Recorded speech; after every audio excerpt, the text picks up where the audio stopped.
할렐루야. 오늘은 로마서 15장 1절부터 13절까지 살펴보도록 하겠습니다. 제가 먼저 읽겠습니다. 믿음이 강한 우리는 마땅히 믿음이 약한 자의 약점을 담당하고 자기를 기쁘게 하지 아니할 것이라. 우리 각 사람이 이웃을 기쁘게 하되 선을 이루고 덕을 세우도록 할지니라. 그리스도께서도 자기를 기쁘게 하지 아니하셨나니 기록된 바 주를 비방하는 자들의 비방이 내게 미쳤나이다 함과 같으니라. 무엇이든지 전에 기록된 바는 우리의 교훈을 위하여 기록된 것이니 우리로 하여금 인내로 또는 성경의 위로로 소망을 가지게 함이니라. 이제 인내와 위로의 하나님이 너희로 그리스도 예수를 본받아 서로 뜻이 같게 하여 주사 한 마음과 한 입으로 하나님 곧 우리 주 예수 그리스도의 아버지께 영광을 돌리게 하노라. 그러므로 그리스도께서 우리를 받아 하나님께 영광을 돌리심과 같이 너희도 서로 받으라. 내가 말하노니 그리스도께서 하나님의 진실하심을 위하여 할례의 추종자가 되셨으니 이는 조상들에게 주신 약속들을 견고하게 하시고 이방인들도 그 긍휼하심으로 말미암아 하나님께 영광을 돌리게 하려 하심이라. 기록된 바 그러므로 내가 열방 중에서 주께 감사하고 주의 이름을 찬송하리로다 함과 같으니라. 또 이르되 열방들아 주의 백성과 함께 즐거워하라 하였으며 또 모든 열방들아 주를 찬양하며 모든 백성들아 그를 찬송하라 하였으며 또 이사야가 이르되 이새의 뿔이 곧 열방을 다스리기 위하여 일어나시는 이가 있으리니 열방이 그에게 소망을 두리라 하였느니라. 소망이 하나님이 모든 기쁨과 평강을 믿음 안에서 너희에게 충만하게 하사 성령의 능력으로 소망이 넘치게 하시기를 원하노라. 아멘. 네, 오늘 말씀의 제목은 서로 받으라 하나님의 영광을 위해라고 해봤습니다. 지난주에 이어 로마서 15장 말씀인데요. 네, 지난주에는 로마의 교회에 먹고 마시는 문제가 있어서 율법적인 유대인들과 자유로운 신앙을 가졌던 이방인 그리스도인 사이에서의 그런 분쟁이 있었습니다. 그래서 사도 바울은 이제 결론적으로 하나님의 나라는 먹고 마시는 것이 아니라 오직 성령 안에 있는 의와 평강과 희락이라는 말씀으로 결론 지었습니다. 자신의 믿음으로 행하되 다만 형제가 거리낄 것을 하지 않음으로써 서로 하나님의 사업을 무너뜨리지 말라는 말씀이었습니다. 네, 오늘은 로마서 15장 말씀을 살펴보도록 하겠습니다. 1절에서는 바울은 믿음이 강한 자들이 믿음이 약한 자들의 약점을 담당하고 자기를 기쁘게 하지 말라고 합니다. 즉 바울 자신도 믿음이 강한 자이고 먹고 마시는 일에 있어서 자유로운 자지만 그래서 믿음이 강한 자이지만 이 자유로운 믿음으로 인하여 오히려 믿음이 약한 또 율법에 매여 있는 그런 형제자매가 근심하게 되면 하나님의 사업을 망하게 하는 일이 되니까 예수님께서 자기를 기쁘시게 하지 않으셨던 것처럼 우리도 우리 자신의 어떤 신념보다는 이웃의 기쁨을 위하여서 그들의 약점을 담당하라고 하는 것입니다. 이어서 2절 말씀에서 우리 각 사람이 이웃을 기쁘게 하되 선을 이루고 덕을 세우도록 할지니라 라고 말씀합니다. 영어 성경을 보면 조금 더 이제 분명하게 느껴지는 것 같은데 직역해 보면 각 사람은 그 이웃이 세워지게 하도록 그를 통하여 하나님의 선이 이루어지기 위하여 이웃을 기쁘게 하라 라고 되어 있습니다. 결국에 각 사람의 그 덕을 세운다는 것은 한 사람의 그런 신앙과 인격이 그리스도 안에서 자라나도록 함께 경영하는 것을 말합니다. 교회에서는 이렇게 한 사람 한 사람이 자라나고 세워지도록 그래서 그것이 결국에 하나님의 선을 이루도록 그것이 또 서로 기쁘게 하는 것. 네, 이렇게 되는 것입니다.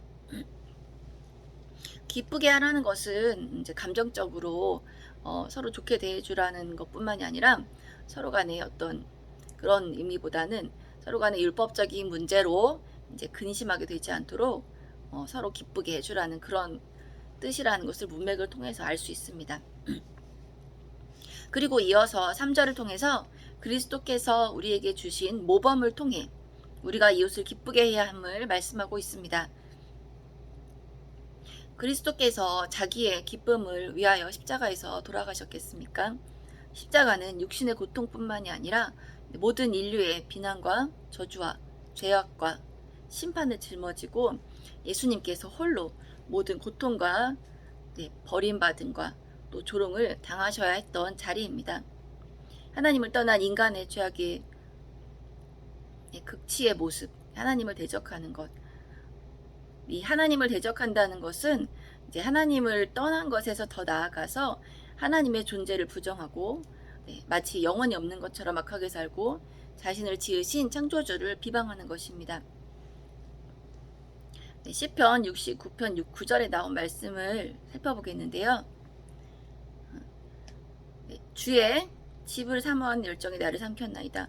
주를 비방하는 자들의 비방이 내게 미쳤나이다. 바울 사도는 이 말씀을 오늘 인용하고 있습니다. 주를 비방한다는 것은 하나님을 하나님 되게 섬기지 않고 어떤 자신의 세상적 유익을 위해 그 성전 안에서 매매하고 하나님을 이용하고 착취와 악을 일삼아서 이웃을 괴롭게 만드는 그런 행동들을 예수님 말씀하셨습니다. 결과적으로 예수님께서는 하나님의 뜻을 이루시고 우리를 구원하시기 위해서 주를 비방하는 자들의 그 비방을 십자가에서 몸소 짊어지셨다는 것입니다. 예수님께서도 그렇게 십자가에서 우리의 기쁨을 위해 모든 죄를 담당하셨는데 우리 또한 예수님을 닮아가려고 하는 자로서 예수님을 따르는 자로서 먹고 마시는 문제로서 이웃을 근심하게 만들지 말라는 것입니다. 4절의 말씀을 살펴보겠습니다. 무엇이든지 전에 기록된 바는 우리의 교훈을 위하여 기록된 것이니 우리로 하여금 인내로 또는 성경의 위로로 소망을 가지게 함이니라. 아멘. 여기서 전에 기록되었다는 것은 예수님 오시기 이전에 율법과 선지자와 예언자들을 통해서 주셨던 구약의 하나님의 말씀을 나타내고 있습니다. 즉 예수 그리스도 하나님의 보내신 그런 하나님의 아들로서만 구원을 받을 수 있는데 그 구약의 말씀은 그 오실 예수 그리스도를 나타내고 있으므로 그리고 그런 하나님의 약속이므로 이 전에 기록된 것들은 그것을 읽는 자들이 인내를 가지게 되고 위로를 받고 예수 그리스도를 향한 소망을 가지게 되는 것입니다. 이어서 5절 6절 말씀을 살펴보겠습니다.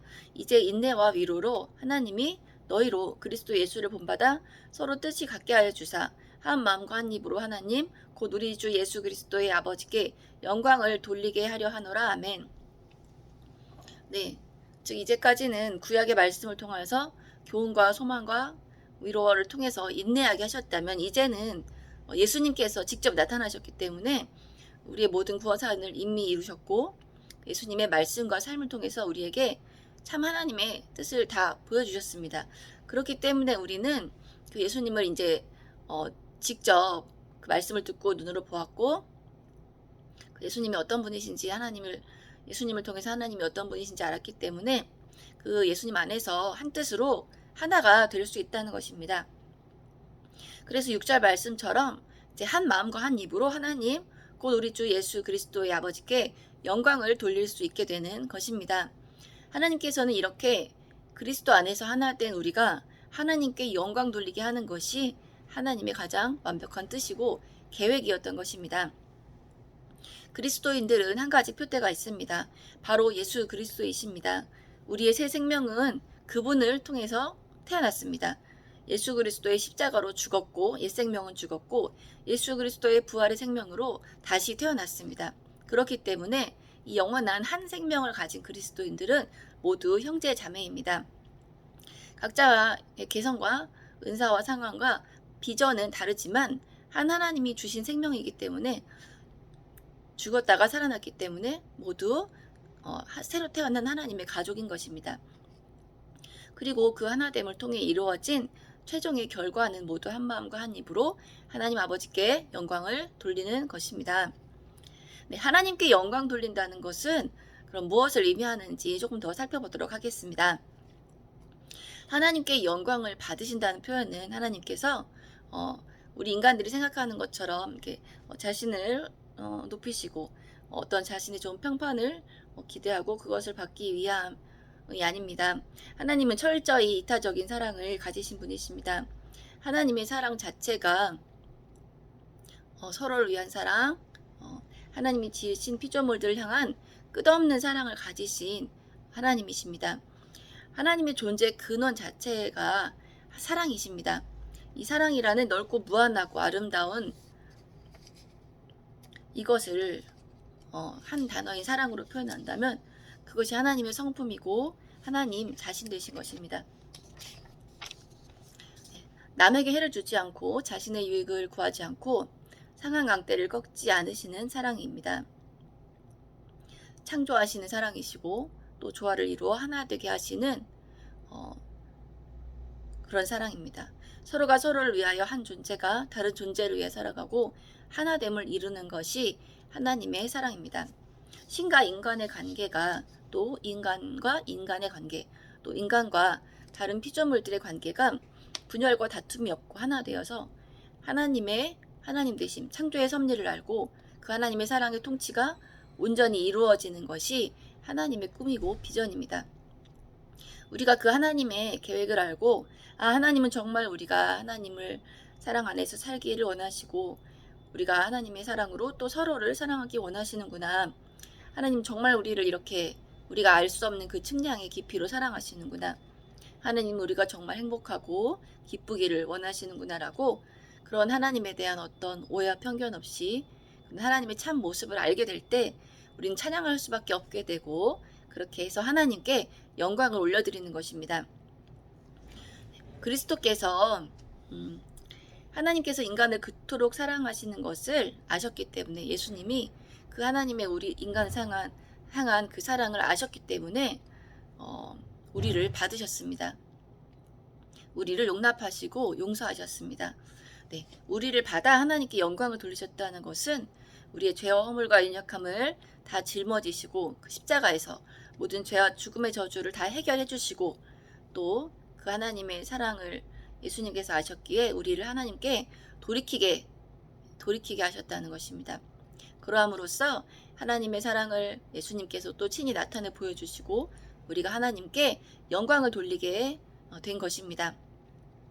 그러므로 그리스도께서 우리를 받아 하나님께 영광을 돌리신 같이 우리도 서로 연약함과 죄를 받아들이고 용서하고 시험에 들지 않게 선을 위하여서 모든 선을 위하여서 하나님의 선을 위하여서 서로 간에 덕을 세워가라는 것, 서로를 세워주라는 것입니다. 네, 8절을 읽겠습니다. 내가 말하노니 그리스도께서 하나님의 진실하심을 위하여 할례의 추종자가 되셨으니 이는 조상들에게 주신 약속들을 견고하게 하시고 네, 아멘. 이 말씀을 영어 성경으로 읽어보면은 예수님께서 유대인의 추종자가 되셨다라고 나와 있습니다. 예수님은 하나님이시기 때문에 성자 하나님이시기 때문에 그 유대인의 관습과 율법에 매일 필요도 없으셨고 예수님 자체가 그런 하나님의 본체의 형상이시고 영광의 광채이십니다. 그러므로 그 예수님 자체가 어떤 율법의 완전함을 나타내시는 거죠. 그렇기 때문에 모든 율법을 또 다 이렇게 지키시고 할례를 받으시거나 침례를 받으시거나 그럴 사실 필요도 없는데 그 할례의 종이 되셨다는 할례의 추종자가 되셨다는 것은 인간을 구원하시고 하나님의 그 약속을 계획하신 대로 성취하시기 위해서 그 모든 것들을 이제 다 행하셨다는 것입니다. 네, 하나님께서 아브라함을 통해서 또 모세를 통해서 또 다윗을 통해서 주신 그 이스라엘을 통해서 그 이스라엘의 한 지도자를 통해서 온 열방을 구원하시겠다는 하나님의 약속을 이루시기 위해서 이제 그 유대인으로 태어나신 거죠. 유대인으로 태어나셨다는 것은 그 유대인의 혈통을 나타났다는 것뿐만 아니라 그 할례, 아까 말씀드렸듯이 할례와 침례와 모든 율법도 다 지키셨습니다. 예수님께서는 무엇을 하시든 예수님 자체가 또 하나님의 사랑이시기 때문에 사랑으로 행하시고 또 하나님을 나타내 보이시기 위해서 즉 하나님께 영광 돌리시기 위해서 살 수밖에 없는 그런 분이십니다. 그러나 인간의 문화와 상황 속에서 하나님은 그 인간이 그 하나님의 구원 계획을 더 잘 이해하고 그 구원의 계획에 동참할 수 있도록 예수님께서 다 모범을 보여주신 것입니다. 그러므로 결론은 우리도 이렇게 예수님처럼 하나님을 위하여 이웃을 위하여 서로 받아들이고 교회는 하나 되라는 뜻입니다. 그래서 교회가 하나 되고 하나님께 영광 돌리고 또 그로 인해 교회 다니지 않는 교회에 속하지 않은 이방인들까지 그 하나님의 긍휼하심으로 말미암아서 하나님께 영광을 돌리게 되는 그런 구원의 백성들이 되어가는 것입니다. 그리고 그것이 하나님의 목적입니다.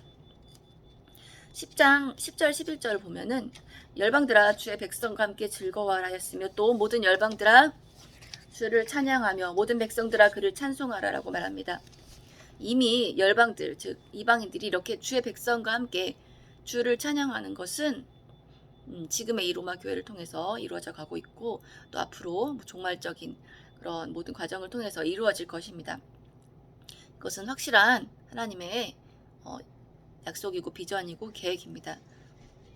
그리고 구약 시대에 또 이사야를 통하여서 또 많은 선지자들을 통하여서 하나님께서 말씀하신 바 있고 또 예수 그리스도께서 성취하셨고 지금 우리의 믿음과 소망과 사랑을 통해서 이루어져 가고 있습니다. 네, 12절에 이사야의 말씀을 인용한 구절을 읽겠습니다. 이새의 뿌리 곧 열방을 다스리기 위하여 일어나시는 이가 있으리니 열방이 그에게 소망을 두리라. 아멘. 열방을 다스리신다는 것은 우리가 생각한 어떤 집권을 하거나 통치하고 지배하고 이런 개념이 아닙니다. 하나님께서는 창조하시고 사랑하시고 또 풍요롭게 하시고 하나 되게 하십니다. 이것이 하나님의 통치인 것입니다. 먼저 섬겨주시고 때를 따라 필요를 공급해 주십니다. 하나님께서 예배 받으시고 섬김을 받으시는 것은 우리의 비자발적인 억지로 하는 그런 것이 아니라 하나님의 정말 사랑에 감격해서 그리고 하나님의 사랑을 알아가고 누리고 그런 나누는 그 기쁨을 통해서 하나님의 사랑과 섬김의 뜻에 순종하고 따를 수밖에 없는 그런 상태를 말합니다. 그런 자발적인 순종을 말합니다. 하나님은 섬김으로 또 사랑으로 배려로 용서로 세상을 다스리시기 원하시고 그것을 우리에게 맡기시길 원합니다. 그것이 하나님의 성품이고 영이신 하나님의 자신의 본체 그 자신의 본질이시기 때문입니다.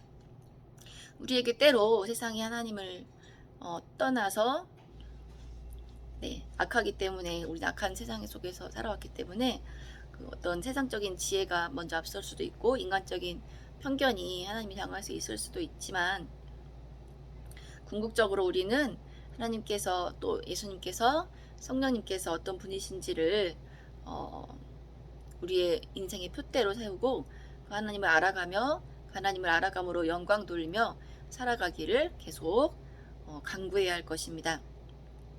그렇게 살아갈 때 우리의 삶은 오늘 13절의 말씀처럼 모든 기쁨과 평강, 믿음과 소망이 넘치게 되는 것입니다.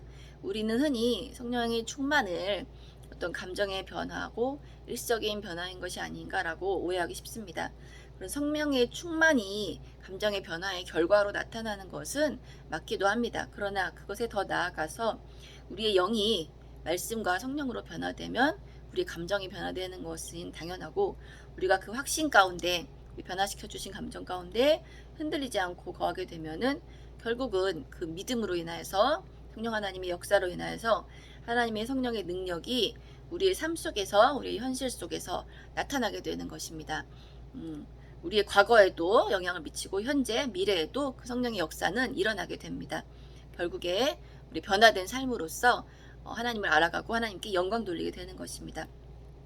이것을 설명하고 있는 13절을 마지막으로 읽고 마치겠습니다. 소망의 하나님이 모든 기쁨과 평강을 믿음 안에서 너희에게 충만하게 하사 성령의 능력으로 소망이 넘치게 하시기를 원하노라. 아멘.